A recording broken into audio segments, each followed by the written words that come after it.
Alors, le service propreté urbaine aujourd'hui essaye d'avoir un minimum de 50% de ses effectifs pour assurer en fait le plan de propreté qui a été mis en place depuis quelques années. Aujourd'hui, on est à 28 agents présents sur la ville et donc nous assurons le service à 14 agents minimum tous les jours. On trouve souvent des masques par terre, des choses comme ça nous oblige à prendre certaines précautions et à prendre des mesures nécessaires. On va peut-être essayer de garder la distanciation sociale. Je pense qu'on gardera en fait la désinfection journalière aussi, qui peut être pas mal. Une fois j'ai entendu que dans un fil d'eau, c'est-à-dire dans un caniveau, il y avait des sardines qui se promenaient. Donc vous voyez, c'est un peu farfelu quand même.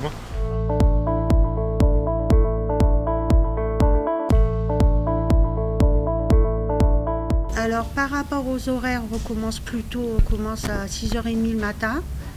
Et pour pouvoir désinfecter tous les locaux qui vont être occupés à partir de 7h30 pour l'accueil des enfants. Tous les points contacts sont faits 4 fois par jour, qui sont refaits 4 fois par jour quand les enfants ils vont en récréation. Ça c'est le bio-nettoyage pour que je suis très à cheval. Parce que là, la pandémie, si on ne fait pas le bio-nettoyage, les écoles elles ferment. Ça va, j'ai des agents qui sont volontaires et voilà, j'ai aucun souci pour ça. Le fait de faire commencer les agents à 6h30 du matin, ça leur permet d'avoir un peu plus de temps pour désinfecter les locaux. Alors les enfants, certains vont tout de suite d'eux-mêmes en toussant, savoir qu'ils vont tousser dans le coude. Maintenant, oui, c'est une surveillance de tous les moments puisque ils sont encore petits et qu'ils n'ont pas cette notion de faire attention aux microbes.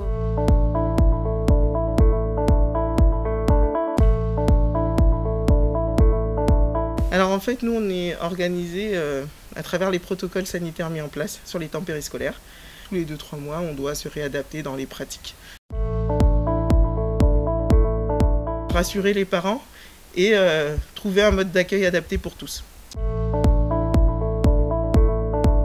Alors nous, notre fonctionnement dans le centre de loisirs, par rapport au protocole, ça n'a rien à voir avec notre métier. Donc je pense qu'on ne conservera rien du tout. C'est quand même le vivre ensemble, le partage, que les enfants se mélangent, apprennent à côtoyer tout le monde, à prêter les choses. Et on a hâte de du coup reprendre un travail normal, quoi. Parce que pour nous, c'est pas notre métier tout ça. On a dû beaucoup apprendre à chanter et à jouer autour des gestes barrières parce qu'effectivement, ça nous a beaucoup aidé.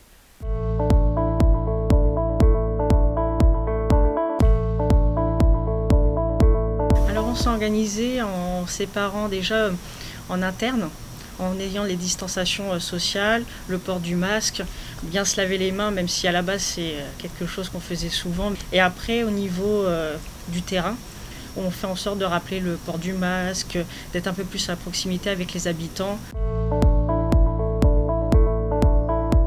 Les gênes de voisinage, les jeunes qui font du bruit, les vols dans les magasins. Là, on voit que les gens, au niveau psychologique, ils ont commencé à changer et puis ils n'en peuvent plus pour certains. Mais bon, on remarque aussi beaucoup de gens qui nous demandent pourquoi est-ce qu'on ne refait pas comme les premiers confinements. Personnellement, ça serait pour moi le port du masque en hiver, avec tout ce qui est la grippe, les gastro, etc. Tout ce qui est nettoyage du plan de travail, des outils, etc. Je pense qu'on gardera plutôt ça. On a une petite dame qui nous a demandé si les salons de toilettage restaient ouverts. Donc voilà, c'était un peu cocasse. Alors, les gens nous remercient beaucoup par contre. Ça, c'est surtout ça qu'on retient beaucoup.